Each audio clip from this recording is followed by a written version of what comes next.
할렐루야.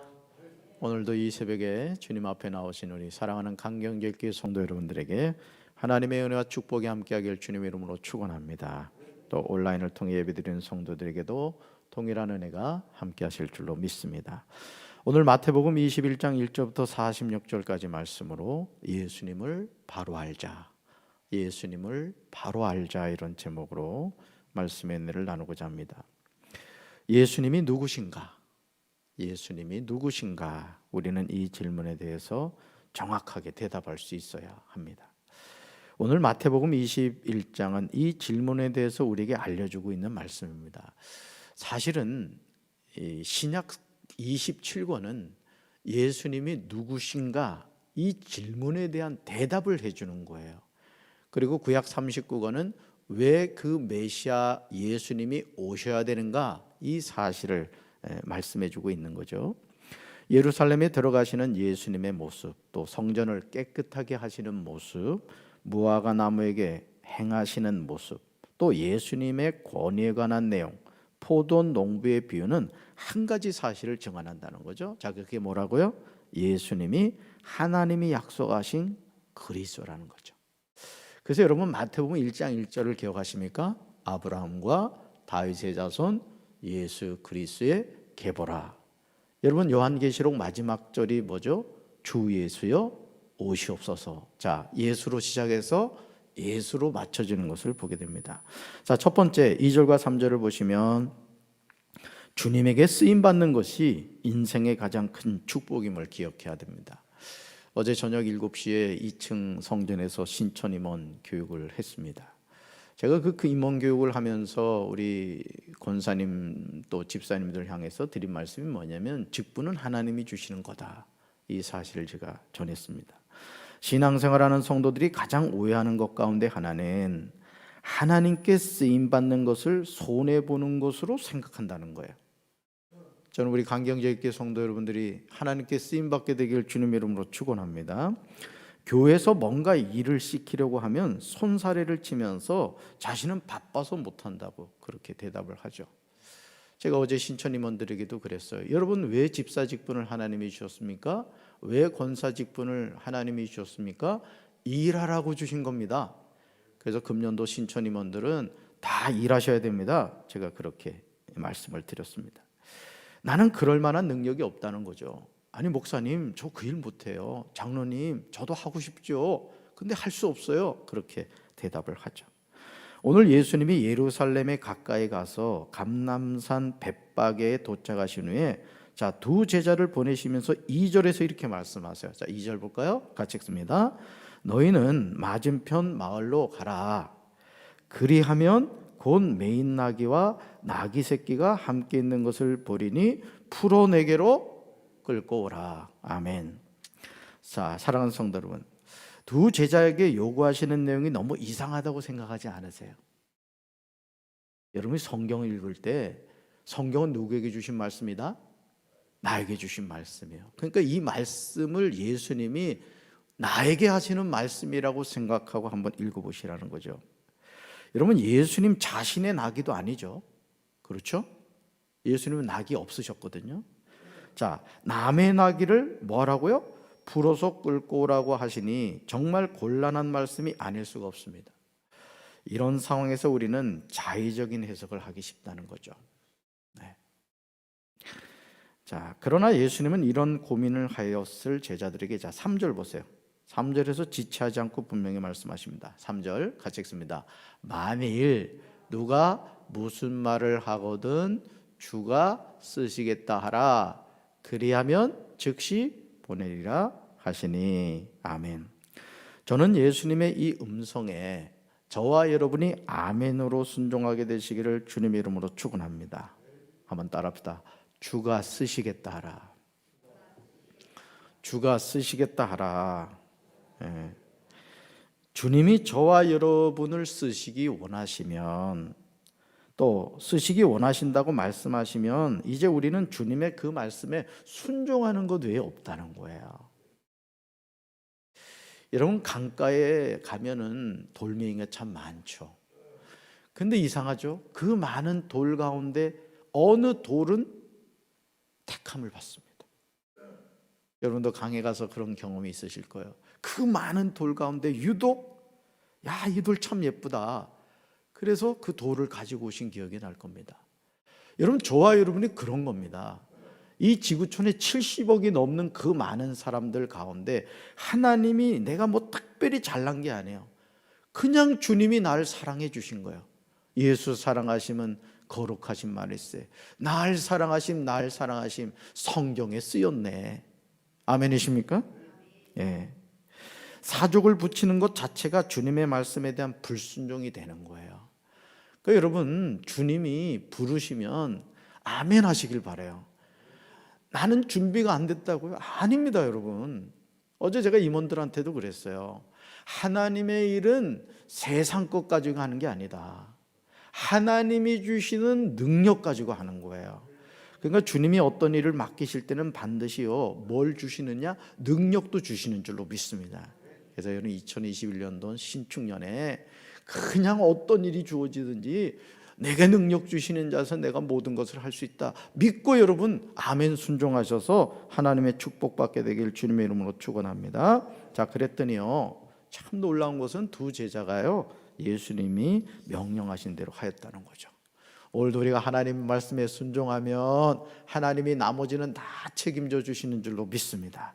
자, 두 번째로 13절이에요. 하나님의 집인 거룩한 성전은 기도하는 집임을 잊지 말아야 됩니다. 교회가 존재하는 이유가 뭐라고 생각하세요? 강경제일교회가 왜 이곳에 존재하죠? 저는 강경제일교회가 잘 될 수밖에 없다고 믿습니다.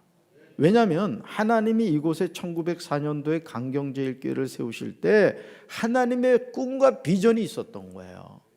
우리는 그 하나님의 꿈과 비전을 같이 공유하는 거죠.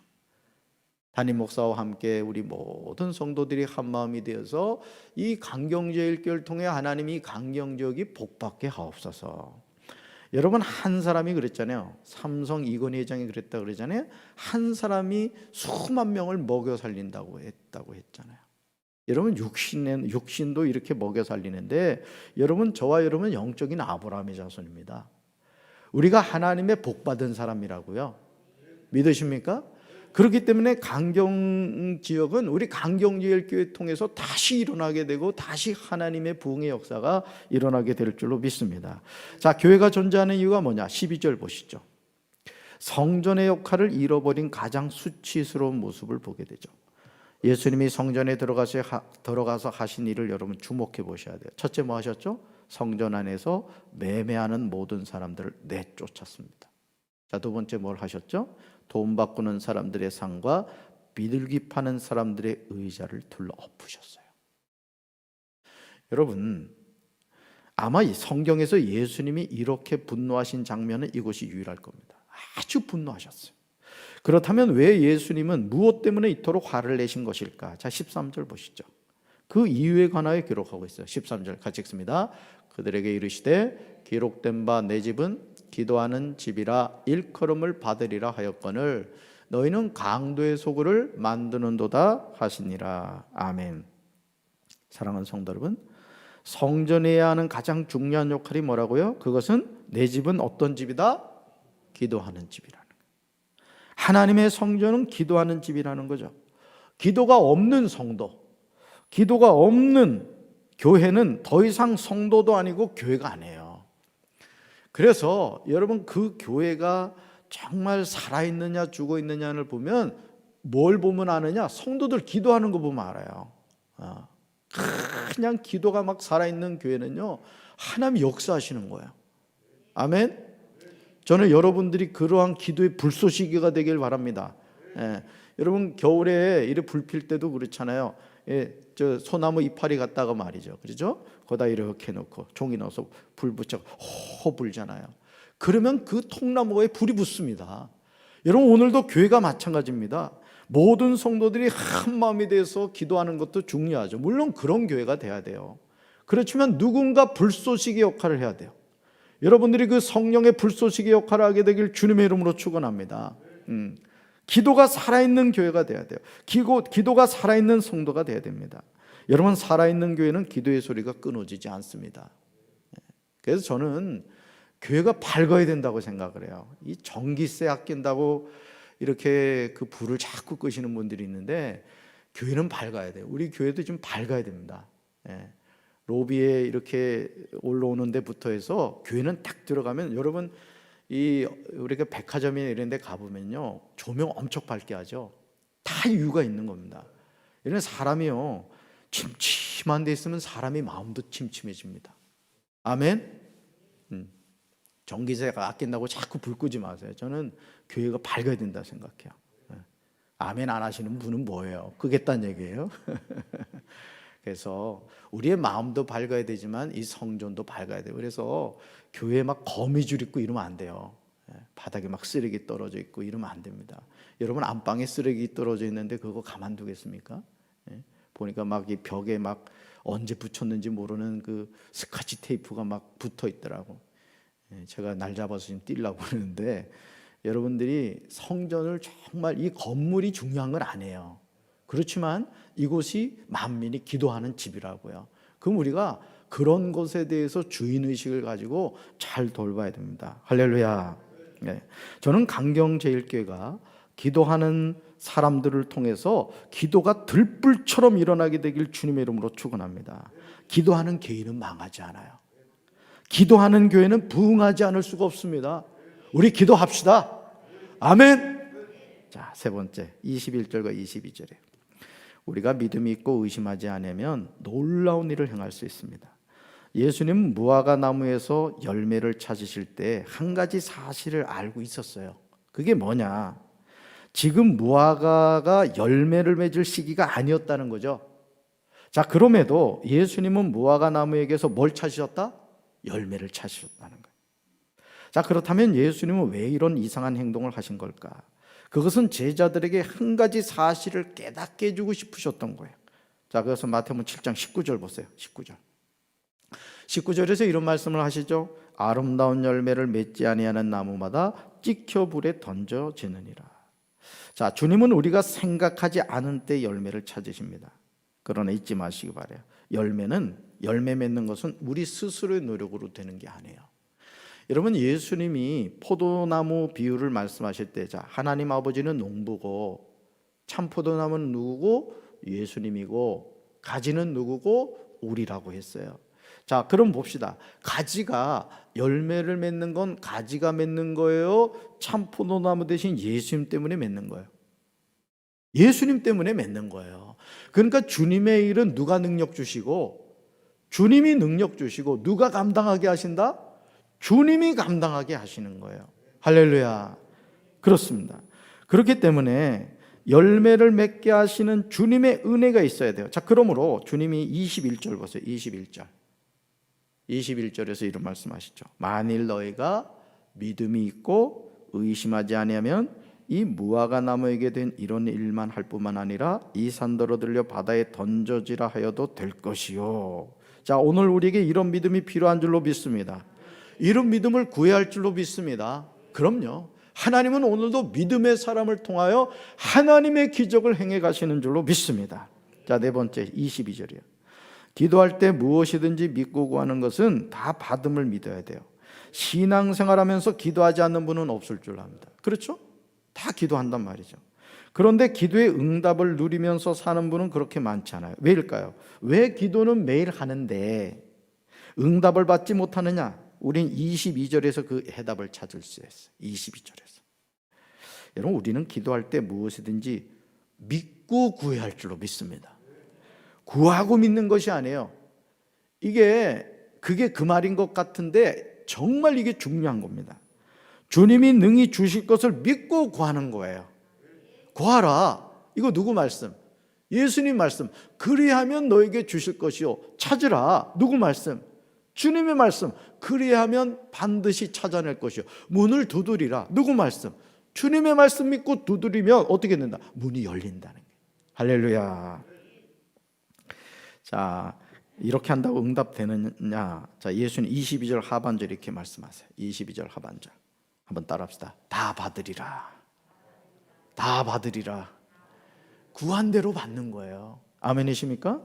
이제 우리는 주님이 약속하신 말씀을 절대 믿고 간절하게 구해야 할 줄로 믿습니다. 자, 27절 보시면 예수님의 권위는 하늘로부터 주어졌음을 알고 겸손히 순종해야 합니다.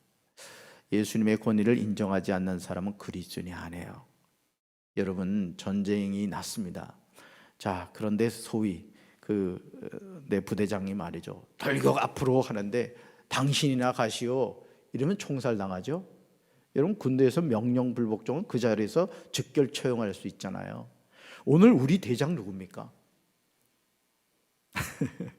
예수님인 거 아세요? 그러면 예수님이 돌격 앞으로 하면 어떻게 돼요? 저 아직 군복 준비가 안 됐어요, 저 철모 없어요, 총 없어요, 이 말 하면 어떻게 돼요? 즉결 처형되는 거예요.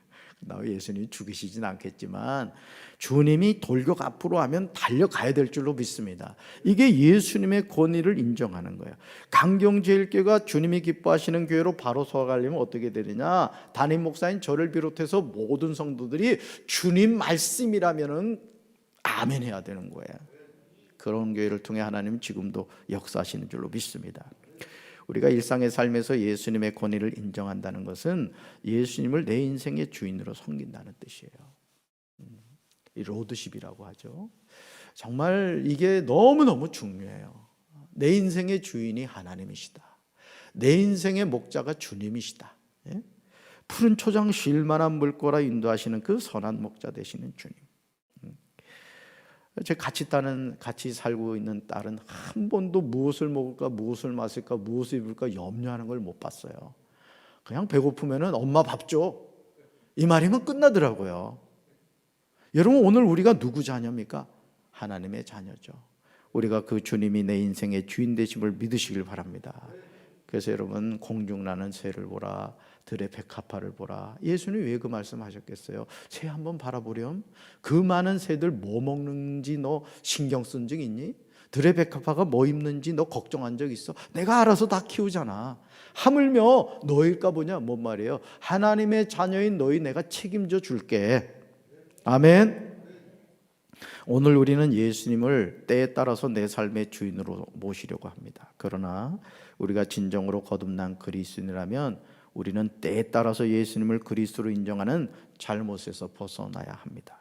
그렇게 할 때 예수님이 내 삶의 그리스도, 즉 주인이 되시죠. 예수님이 주인이 되실 때 우리는 승리하게 될 줄로 믿습니다. 어디까지? 천국까지요. 그러니까 우리는 주님의 손만 꼭 잡으면은 인생 끝나는 거예요. 되는 인생이 되는 거예요. 아멘. 자, 마지막으로 31절과 32절 보면 예수님을 믿지 않으면 하나님 나라에 들어갈 수 없습니다. 성경에 나오는 역설 가운데 하나가 31절로 32절에 나오죠. 우리는 하나님의 나라에 들어가는 사람이 누군가에 대해서 나름대로 관심을 가집니다. 근데 성경에 나오는 말씀을 인정하려고 하지 않아요. 자, 그렇다면 31절 여러분 집중해서 보시기 바라요. 지금 예수님이 천국 간다고 하는 사람들의 이력을 주목해 보시기 바라요. 자, 누가 천국 간대요? 첫째, 세리들입니다. 둘째, 창녀들입니다. 여러분, 이 당시 세리는 인간으로 취급받지 않았어요.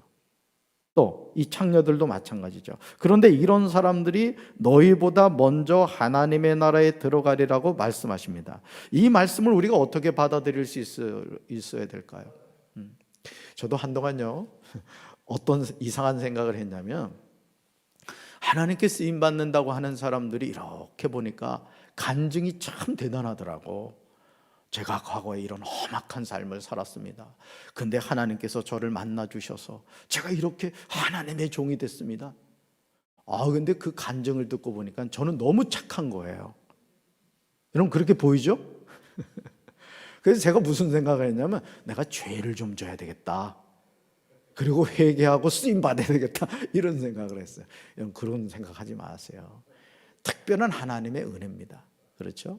자, 그러면 우리가 생각하는 것과 다른, 어떻게 이런 사람들이 천국을 들어가게 됐느냐. 자, 32절에서 예수는 그 이유를 말씀하세요. 32절 같이 읽습니다. 요한이 의의 도로 너에게 왔거늘 너희는 그를 믿지 아니하였을 때 세리와 창녀는 믿었으며 너희는 이것을 보고도 끝내 뉘우쳐 믿지 아니하였도다. 아멘. 자, 뭘 말하고 있죠? 세리와 창녀는 세례 요한이 전하는 의의 도를 믿었다는 거예요. 예수님 그분을 영접했다는 거예요. 자신의 죄인됨을 인정하고 예수님을 받아들였다는 거죠. 여러분, 오늘 우리 주변에서 정말 우리가 생각하는 것과 전혀 다른 방향의 삶을 살아가는 분들이 있어요. 그러나 기억하십시오. 그들도 자신의 죄를 돌이켜 회개하고 예수님을 영접하면 구원받게 되는 줄로 믿습니다. 그래서 성경에서 예수님의 가장 책망을 많이 들었던 사람들이 바리새인들이죠. 사실 그분들의 삶이 정말 훌륭합니다. 모범적이에요. 자, 근데 문제는 뭐예요? 의에도, 다시 말해서 구원자 되신 예수님이 왔을 때 자기 의가 너무 셌던 거예요. 그 예수님 그분을 받아들이지 않는 거예요. 저는 우리 사랑하는 강경제일교회 성도 여러분들이 예수님 그분이 내 인생의 주인이심을 믿게 되기를 주님의 이름으로 축원합니다. 뉘우쳐 믿어야 돼요. 예수님이 그리스도라는 사실을. 천국에 가기 원하시면은 예수님을 믿어야 될 줄로 믿습니다. 그래야 구원받고 천국 가는 거예요. 여러분, 오늘도 우리가 왜 신앙생활을 잘해야 되느냐? 그것은 우리가 천국 백성으로 살기 위해서입니다. 오늘 이 거룩한 성일에 내가 하나님의 자녀인 것을 기억하고 예수님을 더 잘 믿기로 결단하고 결심하시는 우리 사랑하는 성도들 되기를 주님의 이름으로 축원합니다.